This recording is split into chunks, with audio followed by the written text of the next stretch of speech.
네, 여러분 안녕하세요. 뉴스입니다. 대선 이후에 휴식을 취하며 향후를 계획하고 계신 이재명 상임고문의 첫 공식 행보가 알려졌다라는 JTBC의 보도가 있었습니다. 다음 달 지지자들과 소통하는 별도의 온라인 커뮤니티가 문을 연다는 것입니다. 홍준표가 청년의 꿈을 만들어서 소통했던 것처럼 이재명 고문 역시도 일단은 지지자들과 소통을 하면서 본격적인 정치 행보를 걸을 것으로 예상이 됩니다. 이재명 고문은 지난 대선 직후에 선대위에 자신이 직접 운영할 수 있는 커뮤니티를 만들어달라고 선대위에 지시를 내렸고, 이에 선대위 온라인 소통팀은 내용과 운영 방식 등을 구상을 했고 준비 과정을 거쳐서 4월에 공식 문을 연다고 합니다. 실로 반가운 소식이 아닐 수가 없습니다. 아마도 커뮤니티가 서버가 다운될 정도로 엄청난 지지자들이 몰리지 않을까 하는 생각이 듭니다. 현재 커뮤니티 이름을 매화꽃 필 무렵과 반딧불 숲 등을 놓고 고민 중이라고 합니다. 운영 방식은 시민 참여형 온라인 플랫폼이고 일상을 공유하면서 다양한 주제로 서로 의견을 나누는 공론장 형식이라고 합니다. 이재명 고문 측은 해당 커뮤니티에서 소통하면서 본격적인 행보에 나서게 될 것이다 라고 밝혔습니다. 자, 그동안 힘들어 지친 지지자들에게 보고 싶어 했던 이재명 후보와의 소통은 엄청난 힘을 불어넣어 줄 것으로 예상이 됩니다. 사실 지금 당선된 윤석열의 지지율보다 더 높은 지지율과 인기가 넘치고 있는 것 자명한 사실 아닙니까? 이미 8월 전당대회에서 당대표로 나서야 된다는 여론이 압도적이기 때문에 서서히 시민들과 소통하시면서 그때까지 우측에서 지원 사격하시면서 이재명의 민주당을 구상하실 것으로 보여지는데, 1614만 명의 이재명을 지지했던 국민들이 이재명의 귀환을 기다리고 있습니다. 한동안 답답한 마음으로 뉴스 쳐다보기도 싫었던 분들 정말 많으셨을 텐데, 이재명 고문과 소통을 하시면서 회복하는 시간이 되었으면 좋겠다라는 생각을 가져봅니다. 자, 또 다른 한편 어제 충격적인 소식이 하나 있었습니다. 윤석열이 취임도 하기 전부터 이미 검찰과 경찰이 여기저기서 움직이면서 민주인사들을 겨냥해 정치 보복성 수사를 펼치고 있다는 비판이 나오는 가운데, 오영환 원내대변인은 국민의힘 이달곤 의원실에서 요구한 자료를 토대로 블랙리스트를 포함해 국정농단 사건의 피해 또는 규탄 이력이 있는지를 파악해 새로운 윤석열판 블랙리스트 작성을 시작했다면서 국민의힘이 인사보복 준비에 돌입했다라고 충격적인 기자회견을 했습니다. 오영환 의원은 이달곤 의원이 복지부 산하기관 임원들의 주요 이력에 대한 블랙리스트 성격의 명단 작성 제출을 요구한 것으로 드러났다.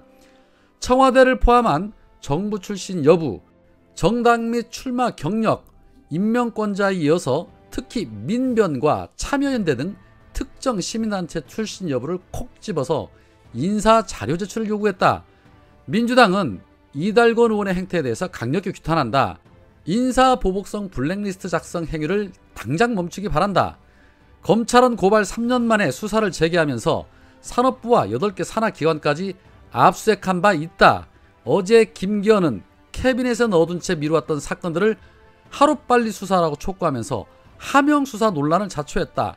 인사보복을 넘어 검찰 수사를 앞세운 정치보복까지 제기되는 상황이다. 취임 전부터 시작된 윤석열판 블랙리스트 작성과 검찰 수사를 앞세운 정치보복이 인수위와 윤석열의 의중이 반영된 것인지 묻지 않을 수 없다. 법과 원칙을 늘 강조해온 윤석열은 국민의힘의 블랙리스트 작성 시도에 대한 분명한 입장을 밝혀야 한다라고 촉구를 했습니다. 자, 민주당에 따르면 이달곤은 부처와 기관별 정책보좌관, 개방형 직위, 기관장, 부기관장, 임원 현황 자료 제출을 요구하는 과정에서 임명권자와 과거 활동 현황을 기재토록 했다는 것입니다. 과거 활동 현황 항목에는 청와대, 인수위, 정부, 공공기관 또는 정당, 국회 보좌진, 출마, 선출직, 선거캠프, 출마자 지휘선언, 민변, 참여연대, 시민단체, 언론사, 국정농단, 피해 또는 규탄 등으로 나뉘어져 있습니다. 그런데 저들이 이렇게 나올 줄 모르진 않았겠지요. 이제는 말입니다. 저들이 저렇게 해서 민주진영 인사들을 공격할 때마다 저들보다도 민주당을 더 비판하게 될 겁니다. 왜냐? 지난 2년 동안 그렇게 주구장창 강조했던 검찰개혁, 언론개혁, 사법개혁 못한 결과 아니냐는 소리가 나오기 때문인 것이죠. 아직 시간 남아 있습니다. 검소완박, 언론의 징벌적 손해배상제 이거 못하면 누구를 막론하고 해당 피해자가 될 수 있습니다. 나는 아닐 거라고 아무도 장담 못하는 겁니다. 그런데 검찰공화국이 비단 민주 인사들에게만 칼을 겨누게 될까요? 그건 저쪽도 마찬가지일 겁니다. 윤석열의 비위에 틀리면 누구를 막론하고 칼을 맞게 될 것입니다. 자, 그런 가운데 재미있는 소식이 있었습니다. 대구시장을 연임했던 권영진 대구시장이 이번 6일 지방선거에 느닷없이 불출마하겠다는 입장을 전격 선언했습니다. 매우 아이러니한 일이 생긴 겁니다. 얼마 전까지만 해도 삼선 대구시장이 없었다면서 도전 의지를 강력하게 표명해 왔는데 갑자기 불출마 선언을 한 것입니다. 권영진은 입장문에서 8년의 임기 동안 대구 혁신과 코일9 극복을 위해서 혼신의 힘을 다해 일해왔지만 대구시장으로서의 역할은 여기까지인 것 같다. 포스트 코일9와 새 정부가 출마하는 새로운 시대는 새로운 사람이 대구를 이끌어갈 수 있도록 기회를 열어드리는 것이 대구를 위한 길이라고 생각을 했다. 지난 대선에서 대구는 높은 득표율과 투표율로 윤석열 대통령 시대를 여는 중심에 섰다. 차기 대구시장은 윤석열 당선자와 잘 소통해서 대구 발전을 이끌어 달라라고 말했습니다. 자, 권영진의 갑작스런 불출마설 다양한 해석들이 나오고 있습니다. 아마 짐작하실 만한 분들은 다들 짐작하실 겁니다. 권영진도 이렇게 말했죠. 윤석열과 잘 소통해서 대구를 이끌어 달라. 그렇다면 그게 누구일까요?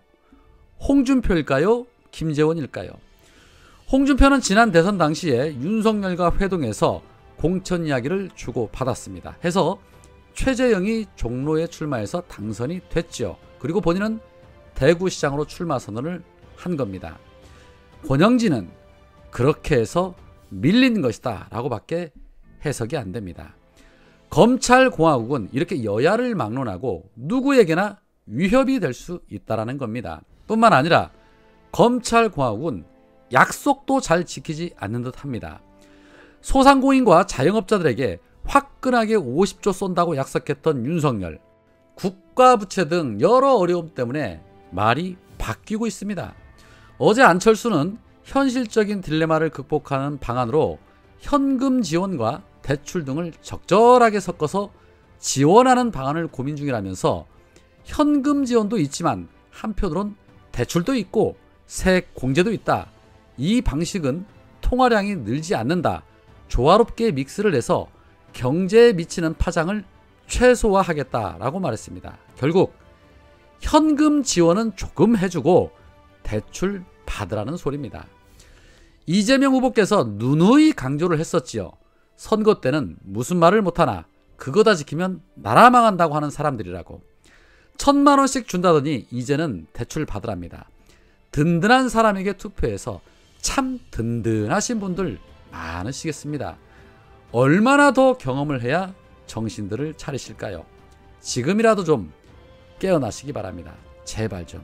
네? 오늘은 여기까지입니다. 고맙습니다.